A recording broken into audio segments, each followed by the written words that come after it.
Selamat pagi, selamat siang, selamat malam.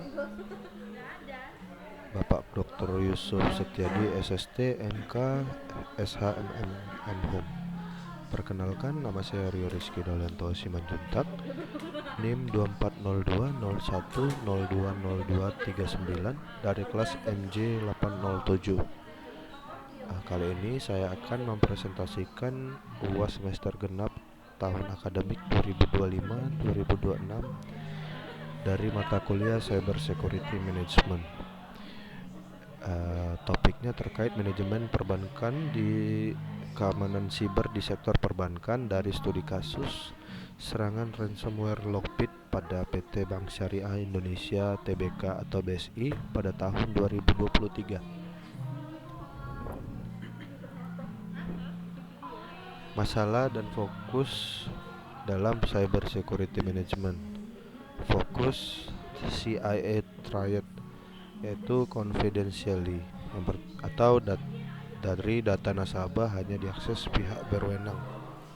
Kemudian integrity, dari data dan transaksi tidak boleh diubah pihak lain. Lalu availability, dari layanan ATM dan mobile banking tetap dapat diakses. Masalah utama pada kasus BSI 2002 bulan Mei 2023. Yang pertama itu kegagalan pada deteksi dini dengan penyusupan diduga terjadi jauh sebelum layanan lumpuh pada tanggal 8 Mei 2023. Kemudian gangguan ketersediaan layanan yaitu ATM dan BSI Mobile tidak dapat diakses hingga dipulihkan tanggal 11 Mei 2023.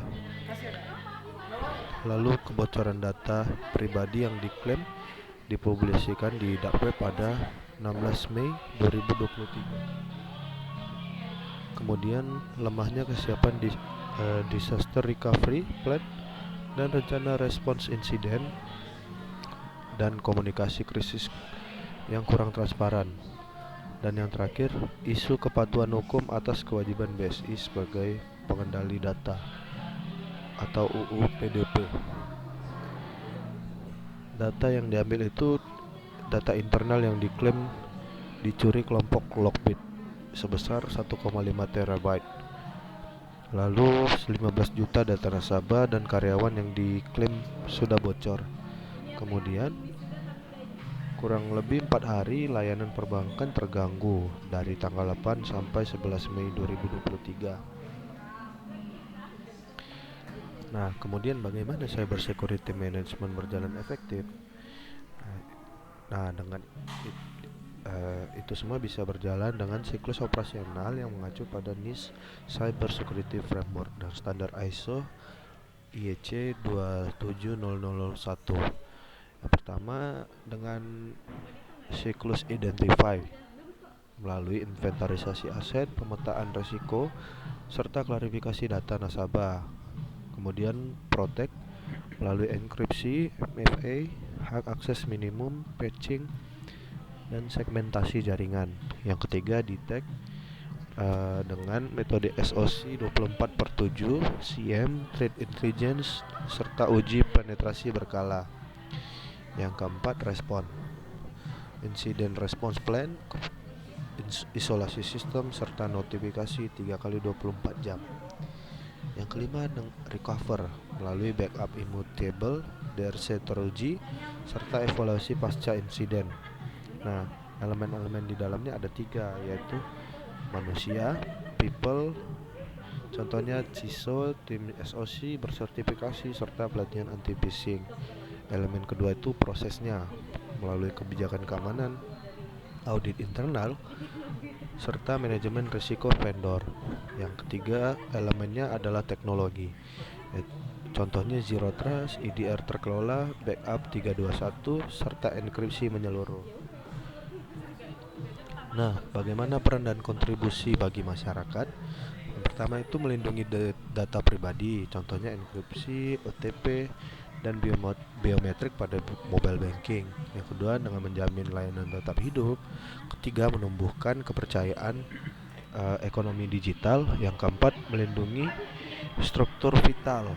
Yang kelima, meningkatkan literasi masyarakat. Contohnya itu kampanye waspada phishing dan judi online pada BSSN maupun OJK.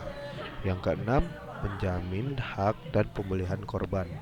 Kanal aduan itu yang bisa dipakai adalah IASC maupun OJK, dan hak ganti rugi menurut Undang-Undang Perlindungan Undang-Undang PDP. Nah, apa saja modus-modus dari pihak yang tidak bertanggung jawab? Nah, modus-modusnya adalah yang pertama, ransomware as a service atau RAS, di mana pengembang menyewakan ransomware ke aplikasi, lalu keuntungan dibagi Lockbit dengan memakai model ini. Yang kedua, initial access broker, dengan menjual akses maupun kredensial curian jaringan korban kepada kelompok penyerang. Kemudian pemanfaatan data hasil kebocoran yang dipakai untuk penipuan mengatasnamakan bank hingga pinjaman ilegal. Yang keempat, dengan pemerasan ganda, data dienkripsi sekaligus dicuri, lalu korban diancam publikasi di dark web. Kemudian rekayasa sosial dan orang dalam melalui phishing atau pegawai yang disuap atau lalai jadi pintu masuk termudah. Yang kemudian pencucian uang hasil kejahatan, di mana tebusan dialirkan lewat aset kripto dan rekening penampung atau mule account. Pelajaran dari kasus BES ini yaitu korban menghadapi rantai pelaku yang saling melengkapi, sehingga pertahanan konsumen pun harus berlapis. Nah, selanjutnya bagaimana keputusan strategis pemerintah untuk menanggulanginya melalui Regulasi Undang-Undang Nomor 27 2022 PDP tentang wajib mengamankan sistem dan lapor kebocoran maksimal 3x24 jam. Kemudian strategi nasional pada Perpres Nomor 47 2023 tentang strategi keamanan siber nasional. Lalu pengawasan sektoral melalui POJK Nomor 11 2022 mengenai manajemen risiko TI Bank Umum. Yang kemudian di lingkup operasi dan deteksi, BSSN memantau anomali trafik nasional dan CSIRT sektoral. Yang terakhir, penegakan hukum melalui Undang-Undang ITE dan Ditipid Siber Polri serta kerjasama internasional. Nah, ada informasi berupa 5,2 miliar anomali trafik siber yang terpantau BSSN sepanjang 2025. 93% diantaranya berpotensi malware.